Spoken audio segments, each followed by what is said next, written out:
함께 만드는 언론 미디어 협동조합 여기는 국민TV 함께 만드는 언론 미디어 협동조합 여기는 국민TV. 네, 진짜 인터뷰입니다. 프로그램 들머리에 말씀드렸다시피 국립암센터의 명승권 박사님 모시고 얘기 나누겠습니다. 명승권 박사님 안녕하십니까? 네, 안녕하십니까? 요즘 굉장히 분주하시더군요. 여러 매체 인터뷰하시는 걸 많이 봤습니다. 또 어떻게 그렇게 돼버렸습니까? 제가 뭐 감염내과 전문가도 아니고. 네네네. 그런데 또 많은 분들이 또 그를 인터뷰가 오고, 예. 또 저도 그분에서 이제 공부를 좀 하면서 좀 제대로 된 진실들을 알리는 것이 필요하다는 생각에 인터뷰에 응하고 있습니다. 워낙 알기 쉽게 쏙쏙 들어오게 쉽게 풀어 해주시니까 많은 매체에서 명 박사님을 모시는 것 같습니다. 아닙니다. 우선요. 네. 치명률이라는 것과 치사율, 이게 의학적으로 의미가 다릅니까? 원래 그 치명률 혹은 치사율은 일반적으로 이제 치명률과 사망률이라는 개념이 있거든요. 네. 마찬가지로 치명률도 사망한 그 건수고요. 네. 사망률도 역시 이제 사망한 건데, 네. 엄밀하게 따지면 사망률이란 건 이제 어떤 특정 질병에 의한 사망을 얘기하는 게 아니고, 예. 그냥 일반적인 인구 집단에서 네. 그 일정 기간, 대개는 이제 1년이죠. 예. 1000명당 몇 명이 사망했냐 할 때는 사망률이라는 개념을 쓰고요. 예. 지금 이 경우에는 그 메르스를, 네. 메르스가 확진된 사람 가운데 몇 명이 사망했는지 네. 나타내는 거기 때문에 네. 치명률로 보통 이야기하는 것이 맞다고 보겠습니다. 특정 질환이나 특정 이유 때문에, 즉 네. 메르스라는 한 가지 이유 때문에 사망에 이르는 경우는 치명률이라고 조금 구분을 해서 쓴다 이 말이죠. 네. 그러나 이제 일반적으로 얘기할 때는 뭐 사망. 어떤 특정 질환으로 일어나는 사망이니까 네. 보통 이제 뭉뚱그려서 사망률이라고도 표현을 하긴 합니다. 네, 네.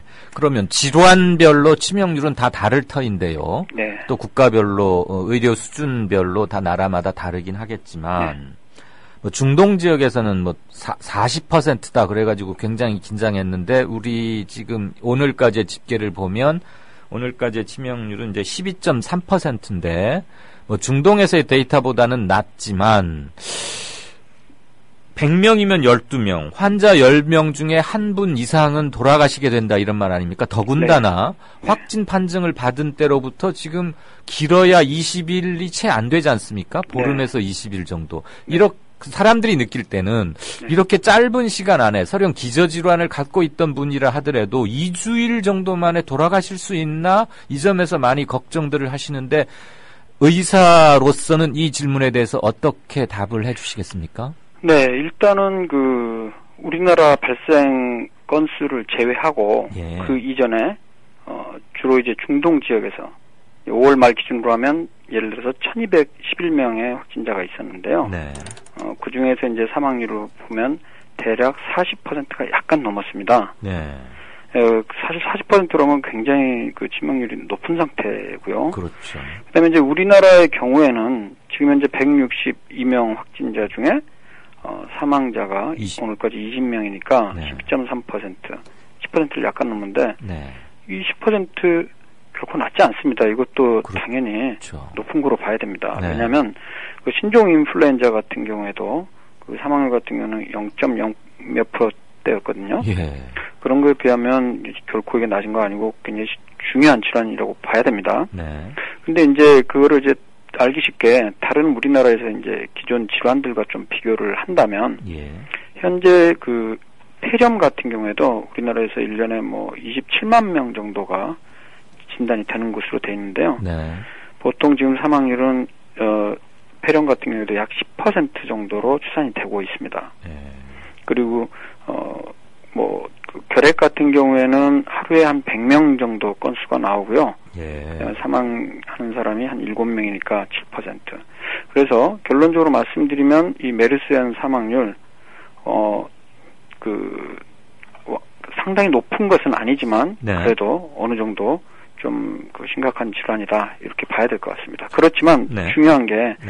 지금 그 162명 확진자 중에서 아직까지 완전히 퇴원한 사람은 19명 정도인데요. 네네. 지금 한 달 정도도 안 지난 상황이고 예. 아직까지 병을 앓고 있는 사람들이 대부분이기 때문에 네.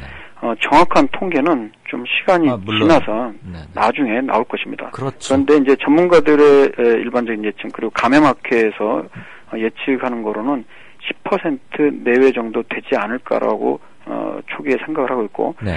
지금도 이제 한 10% 초반 정도나 10%대 이 정도로 지금 추정을 하고 있는 상황입니다. 네. 물론 이제 메르스 이 파문이 일단락되고 여러 가지 데이터들을 역학적으로 그리고 의학적으로 사회학적으로 많은 분석과 해서 공부도 하고 서베이도 하고 뭔가 이제 매뉴얼도 만들고 이렇게 되어 갈 텐데 네. 어쨌거나 아까 신종 인플루엔자도 불과 0.0 몇 퍼센트 정도의 네. 사망률이었다. 네.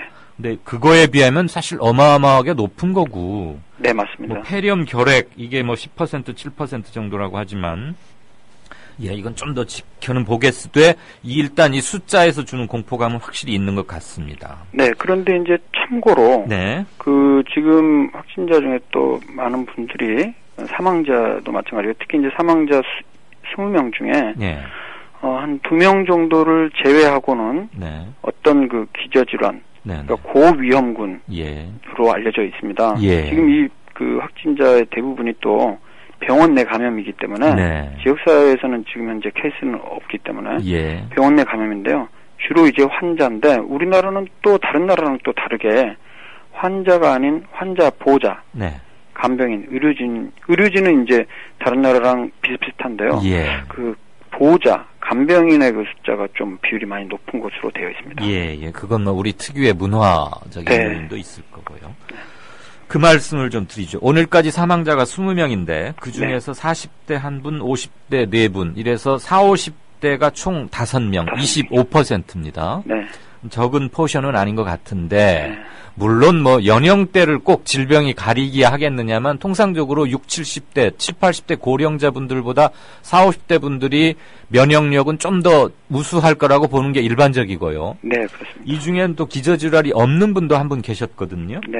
그런데 우리들이 흔히 메르스 초기에는 아주 70대 이상 고령자 중에서도 평소 아프신 분들을 조심해야 된다. 그분들이 치명적으로 되는 경우가 많다 했는데 그 예상이 상당히 빗나가고 있습니다. 이것은 의학적으로 어떻게 바라봐야 합니까? 근데 이제 그거는 제 생각에는요. 예. 이게 완전히 빗나갔다라고 말하기도 좀 애매합니다. 아하. 왜냐면 이제 애초부터 그 전문가들이 이야기했던 거는 저도 네. 그렇게 얘기했지만은 주로 이제 그 치명률이나 이런 부분에 영향을 주는 것은 네. 주로 기저질환이 있거나 65세 이상 고령에서 더 위험이 높아진다라고 얘기를 한 거지. 예.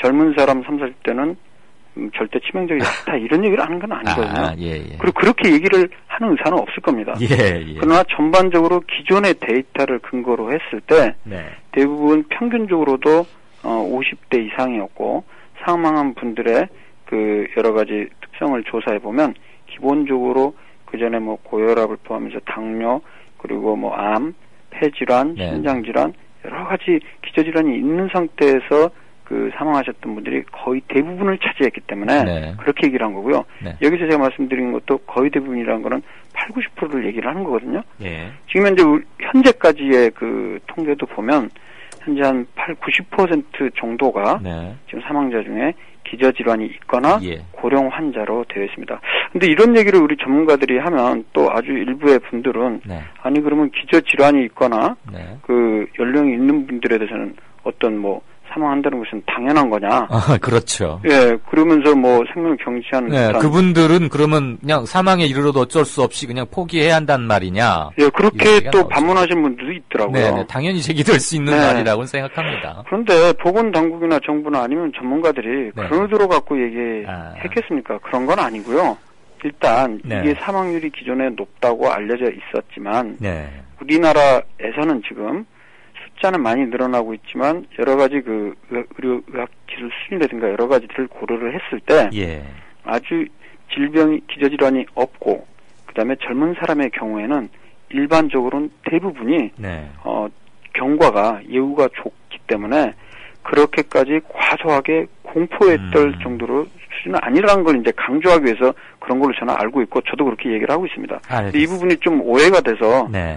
그렇게 평가하는 거는 좀 다소 좀 당황스러울 게 없을 것 같습니다. 예. 네. 지금 명 박사님 말씀도 충분히 이해는 하겠습니다. 그 그러니까 워딩 그대로 말한 그대로만 서로 소통이 되고 이해가 됐으면 좋겠는데 네. 공포심이 커지고 하면은 네. 말씀하신 것 중에 어느 한 부분에 방점을 찍어서 듣게 되는 게 사람 심리니까. 네, 맞습니다. 네, 의사 교통 과정에서 생기는 자연스러운 어쩔 수 없이 불가피한 그런 점이라고 일단은 이해하고 넘어가시죠. 아무튼 네. 말하는 사람이나 듣는 사람이나 네. 그 말 그대로 W 쿼트 안에 있는 말 그대로만 좀 집중하자. 이럴 필요는 더더군다나 이렇게 아직 메르스에 대해서 알려진 게 부족한 상황에서 그리고 공포심이 커진 상황에서는 더더욱 정확한 소통을 하기 위해서 노력하자. 이거는 하나 정리를 하고 넘어가죠. 네, 맞습니다. 자, 한 가지 더 여쭙겠습니다. 흔히들 한 2주일 정도, 보름 정도면은 메르스 잠복기는 끝난다. 이렇게들 알고 있었는데 지금 162명의 확진 환자가 나오는 과정에서 몇 케이스들을 보니까 메르스 환자와 접촉한 뒤 18일 또는 길게는 20일이 지나서도 확진 판정을 받는 케이스들이 나오고 있거든요. 네. 그렇다고 보면 기존에 알려졌던 14일 잠복 기설은 조금 잘못된 거 아니냐, 더 늘려야 되는 거 아니냐, 그러면은 메르스 공포가 더 길어지는 것 아니냐 하는 의문이 제기되고 있습니다. 어떠십니까? 네, 그런 의문이 제기될 만하다고 생각을 합니다. 실제로 우리가 그 예측했던 거는 기존의 자료를 근거해 봤을 때 네. 그러니까 접촉하고 나서 증상이 가장 빨리 생긴 경우가 기존 문헌에 의하면 이틀입니다. 네, 이틀이고요. 그다음에 가장 늦게 생긴 경우도 약 14일로 알려져 있습니다. 근데 이제 지금 말씀하셨듯이 이것보다 좀 더 긴 16일 혹은 18일, 20일까지도 몇 명이 나왔는데요. 일단은 현재까지 162명 환자들 봤을 때 지금 대다수는 네. 20살 이내에 있는 것은 맞습니다. 아, 대다수는. 그리고 이 잠복기 꽤 그 범위가 넓긴 하지만 대부분 평균적으로 접촉한 후에 증상이 생긴 거는 5 내지 6일에 대부분이 생기고 있습니다. 현재 평균적으로는. 네. 그런 상황인데 그렇다면 이게 잠복기가 길어지는 게 우리나라의 특수한 상황이냐. 이 부분은요. 네. 좀 더 역학조사를 통해서 음흠. 정확한 환자의 그 히스토리를 알아야 될 것으로 생각합니다. 무슨 얘기냐면 그 애초 접촉이 그 일일이 있었다 할지라도 그때는 감염이 안 되고 또 다른 여러 가지 경로를 통해서 또 3, 4일이나 4, 5일 있다가 또 접촉할 가능성도 있거든요. 실제로는 그러니까 20일이라고 되어 있지만 실제로는 14일 이내일 수도 있다는 거죠. 그 전에 한번 접촉이 있었고 그 네. 이후에 추가 접촉이 있었기 때문에 1차 접촉에서 됐을 수도 있다 이 말씀이시죠. 그러니까 1차 때는 안 됐었는데 네. 두 번째 접촉할 때 실제 바이러스가 들어왔기 때문에 네. 증상은 14일이 알겠습니다. 있겠죠. 그런데 첫 접촉으로부터 따지면 18일이나 20일이 될 수도 있다 이거죠. 네, 그렇게 네. 될 수도 있는데 이 부분은 네네. 이제 계속해서 조사를 통해서 네. 한번 그 통계를 내봐야 될 것 같습니다. 그건 이제 숙제네요. 네, 방역당국과 그러나 의료진에게. 평균적으로는 아직까지 음흠. 외국 자료랑 비교해 봐도 네. 대다수는 보통 14일 이내 네. 대부분 증상이 발생한 거로 돼 있습니다. 네. 자, 메르스 바이러스의 감염이 되면 인체 장기 중에 폐와 콩팥에 조금 타격을 좀 미친다. 이런 얘기들이 돌고 있습니다. 정확한 얘기입니까? 아, 네, 맞습니다. 기존에 그 중동에서 발생했던 환자에 대한 네. 그 증례 보고들, 논문들을 보면요. 실제 그 합병증 중에 가장 대표적인 게 두 가지가 폐질환, 네. 그러니까 호흡기 질환인데 그중에서 굉장히 심한 호흡곤란으로 인해서 네. 인공호흡기까지 달 정도로 네. 심각한 상태까지 간 경우가 그 있었고요. 35번 환자가 에크모를 장착하고 있는 그런 경우에 해당하는 모양이죠. 네, 그렇습니다. 네. 이제 에크모라고 해서 그 외부 기계에서 네. 이제 산소를 충분히 혈액에 넣어줘갖고 다시 집어넣어 주는 것이거든요. 네, 네. 그리고 또 하나는 이제 그 신장 기능 신부전이라고 해서 네. 신장의 문제로 인해서 또 사망한 경우가 많이 보고가 되고 있기 때문에 이 두 가지가 네. 주요한 그 합병증으로 알려져 있습니다. 그러면은 평소 폐나 콩팥 쪽이 안 좋으시거나 투석 치료를 받고 있거나 하는 분들에게 만약에 메르스 바이러스가 감염되면 이분들은 대단히 예후가 안 좋을 수 있다. 이렇게 생각하는 건 맞는 얘기겠네요. 네, 그렇고요. 네. 그것에 이제 플러스해서 네. 다른 또한 그 기저 질환들이 있는 네. 경우에도 네. 확실히 이 바이러스 때문에 더 악화가 돼서 그 사망하는 가능성이 좀 높아지기 때문에 네. 그 부분은 좀 이제 많은 주의가 필요하고 네. 또 우리 의료진들이 그 입원해 있는 환자분들 중에 이런 기저질환이 있는 분들이 있는 경우에는 조기에 그런 증상을 감지를 하고 적극적으로 대증 치료를 하는 것들이 필요할 것 같습니다. 네. 의사분들마다 다 그 주제 이제 전공 분야가 다 다르고 같은 내과 중에서도 뭐 호흡기내과, 순환기내과 다 아주 세분화해 있기 때문에 이런 질문을 드리는 게 조금 결례가 될지 않을까는 우려는 있습니다만 드려보겠습니다. 네. 35번째 환자라고 알려진 삼성 서울병원의 외과 전문의로 있다가 14번 환자 옆에 있던 환자를 진료하다가 메르스 바이러스 확진 판정을 받은 환자 있죠. 이른바 뇌사 또는 사망 보도까지 나와서 한때 큰 파문이 일었던 그 환자. 그 환자에 대한 국민적 관심도 높기 때문에 서울대병원에서 특별히 기자 브리핑한 문안을 보면 현재 환자는 자발적 호흡이 곤란한 상태여서 무의식에 빠뜨린 뒤 에크모를 장착하고 치료를 하고 있는데 안정적이다라는 귀절이 있습니다. 그 말은 일부러 무의식 상태로 빠뜨려서 치료를 한다. 즉 무의식 혼수 상태, 코마에 빠진 게 아니고 처치법의 일환으로 무의식 상태에 빠뜨렸다. 이렇게 해석하는 게 맞습니까? 네, 맞습니다. 이게 지금 그렇게 스스로 그 호흡을 하기 힘든 상황에서는 의식이 너무 있는 상태에서는 스스로 이 호흡을 하려고 하는 노력들 때문에 그런 기계가 작동하는 데는 오히려 효과적으로 작동을 할 수가 없는 경우가 많거든요. 그리고 계속해서 그런 그 에너지들을 조금 줄이고 안정화시킴으로써 오히려 그 전반적인 그 바이탈 사인 안정화시키기 목적으로 그렇게 하는 경우가 있습니다. 근데 이제 그 부분이 주변 사람들 이제 관계자들을 통해서 사람들한테 기자들에까지 좀 잘못 알려지면서 무의식에 빠졌다. 없어졌다. 그래서 뭐 뇌사 상태에 빠졌다. 이렇게 좀 잘못 알려진 것 같습니다. 그러니까 치료법의 일환으로 좀 더 효율적인 치료를 위해서 무의식 상태로 유도하기도 하는데 그게 마치 지금 의식이 없는 혼수 상태에 빠져 있고 자칫 잘못하면 뇌사로 진행될 가능성이 있는 것처럼 알려지는 단초가 됐을 수도 있겠군요. 네, 그렇습니다. 잘 알겠습니다. 이강윤의 오늘에서는 실시간으로 청취자분들하고 계속 활발한 소통을 하는데요. 제가 좀 명 박사님과 인터뷰를 할 테니까 질문을 올려주십시오 했더니 이런 게 하나 올라왔습니다. 그분이 써주신 그대로 읽겠습니다. 명승권 박사님께 메르스에 걸리면 그것 때문이 아닌 고혈압이나 당뇨, 암, 신부전, 콩팥, 신부정 등 지병으로 사망하는 것 같은데요. 급히 진행하는 듯 하던데 대처법이 궁금합니다. 너무 빨리 진행돼서 사망에 이르르는 것 아닌가요? 라고 사도 요한님이 4시 59분에 질문 올려주셨습니다. 사실 그분이 좀 잘 아시겠지만은 현재 그 메르스에 대해서는 백신도 없지만 현재 치료제도 아직까지 개발은 되지 않은 상태입니다. 그렇기 때문에 사실 기저질환이 있으신 분들 같은 경우는 이 메르스 바이러스가 들어오면 그 극도로 그 특히 이제 호흡기 그쪽에 곤란을 일으켜서 좀 악화되는 경향이 있거든요. 그 부분에 대해서 뭐 아주 특별한 사실 우리가 치료법을 갖고 있는 것은 아닙니다. 그렇다고 해서 이제 어떤 것도 안 하고 있는 건 아니고요. 그런 그 증상이 있으면 그 증상에 따른 대증요법들을 보통 하는데요.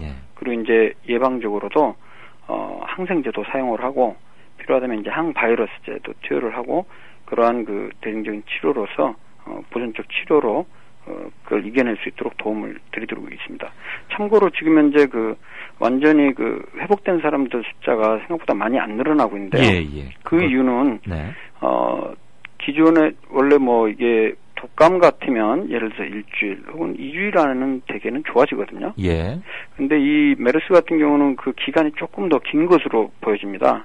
다른 외국 데이터를 보면 최소한 한 2주에서 길게는 한 4주까지 그래서 한 2, 3주 이상은 필요한 것이기 때문에 지금 그 회복되는 데는 조금 더 시간이 필요할 것 같고 아마 이번 주를 지나면서 이제 완전 회복되는 사람의 퇴원 환자 수는 좀 더 증가하지 않을까 이렇게 예측해 봅니다. 최초 발병 확인이 5월 15일이고 대유행이 시작된 것은 5월 하순 29, 30 그때니까 그로부터 따지면은 한 3주일 잡는다면은 한 6월 20일경 이렇게 예상할 수 있겠군요. 그러면 이제 좀 퇴원 환자분들이 좀 많아지지 네. 않을까 이렇게 생각을 합니다. 그분의 추가 질문입니다. 비타민을 먹는 게 도움이 된다, 별로다 이런 얘기들이 속설처럼 있는데 뭐가 맞는 얘기입니까? 라는 질문도 있습니다. 네, 그분 결론적으로 말씀드리면 네. 비타민 C 고용량 요법이나 아니면 비타민 D 네. 각종 이런 그 건강기능식품 등이 네.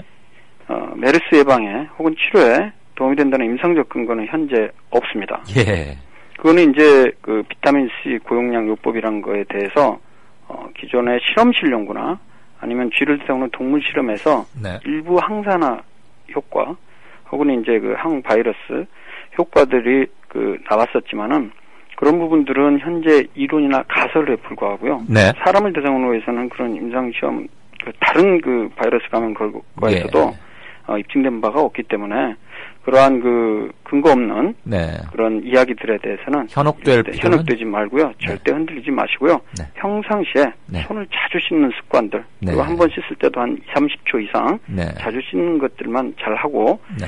호흡기 증상이 있는 사람들과 밀접한 접촉을 멀리 한다면 지역사회 감염의 근거는 아직까지 없는 상태이기 때문에 네. 걸릴 위험성은 최소화할 수 있을 것입니다. 네, 비타민보다는 차라리 손 씻기가 훨씬 예방에 네, 좋다는 말씀이고 메르스가 아직 WHO에 의해서 정식으로 질병, 디지즈로 규정이 될 만큼 기전이 밝혀지지 않았기 때문에 당연히 치료법이나 백신도 현재로서는 없는 게 당연한 거다. 그러니까 대증요법으로 지금은 할 수밖에 없다. 이 말씀. 그리고 이제 개발해야죠. 개발 네, 중인 이제, 것으로도 알고 있습니다. 네. 자, 다른 분의 질문 하나인데 이건 사회적으로도 꽤 의미가 있는 질문으로 여겨져서 다시 선생님께 여쭙겠습니다. 네. 물잡이라는 닉네임을 쓰시는 분이 4시 44분에 올리신 건데요. 메르스로 인한 사망자의 시신을 이렇게 처리하는 게 맞는지요? 다른 나라의 사례는 어떤지 그러시면서 메르스 환자 사망 시 시신 처리 지침 우리 정부가 내린 아마 당연히 선생님도 알고 계시리라고 봅니다만 제가 10단계의 그것을 다 읽지는 않겠습니다. 좀 자극적인 대목도 있고 한데 어쨌거나 지금 유가족과 시신이 이렇게 제대로 접촉하고 마지막 예를 표할 겨를도 없이 24시간 이내에 화장 처리하고 하지 않습니까? 네. 그건 감염 확산 방지를 위해서는 불가피한 조치입니까? 네, 지금 현재 그렇게 지침이 나오고 있는데요. 네. 사실 그분은 개인적으로 그 예를 들어서 임종을 보지도 못하게 접촉하지 않고 이런 부분은 좀 아닌 것 같다는 생각이 들거든요. 네, 네. 보호장구를 착용하고 어허. 그렇게 볼 수 있지 않을까 이런 생각은 드는데요. 예, 예. 일단은 뭐 보건 당국의 지침들은 네. 나름대로 근거를 갖고 예. 만들어진 것이기 때문에 예. 좀 따라야 되지 않을까 이런 생각을 합니다. 외국에서 시신 처리를 어떻게 하는지 혹시 들어 아신 게 있으신지? 그 부분은 제가 잘 모르겠습니다. 예, 알겠습니다. 긴 시간인데요. 마지막 질문 하나 여쭙겠습니다.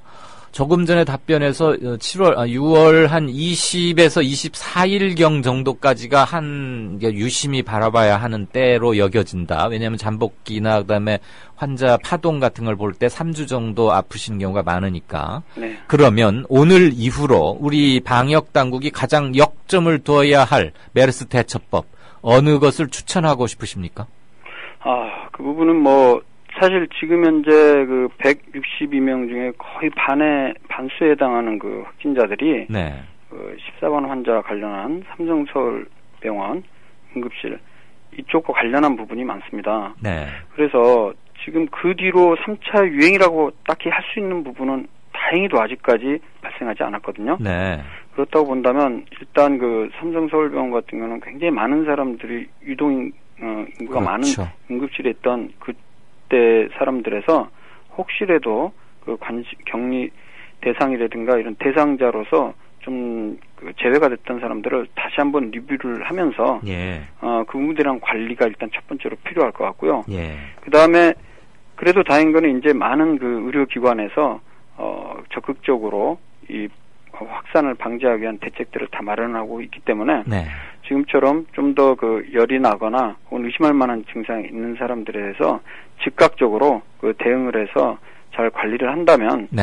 지금 뭐 예상으로는 앞으로 다음 주 정도 이번 주말이나 다음 주 지나면서 네. 좀 약간 약화되지 않을까 저는 이렇게 예측은 해봅니다만 네. 사실 이 부분은 뭐 어떤 누구도 확실하게 얘기는 할 수는 좀 어렵습니다만은 네. 일단 뭐 이번 주말 그리고 다음 주 초 정도에는 네. 좀 정리가 됐으면 하는 그 바람입니다. 네. 긴 시간 말씀 감사하고요. 방금 조금 전에 또 WHO에서 지금 기자회견 중인데요. 한국의 메르스 사태 관련해서 나온 네. 것을 속보처럼 전해드리고 인터뷰를 맺겠습니다. WHO 세계보건기구는 한국의 메르스 사태는 국제적 비상사태는 해당되지 않는다. 경각심을 주기는 하지만 글로벌 차원에서 무슨 조치를 취해야 할 단계는 아직은 아니라고 보고 있다는 게 WHO의 입장입니다. 네, 명승권 박사님 국립암센터의 지금 긴 시간 자상한 말씀 대단히 감사합니다. 네, 감사합니다. 네.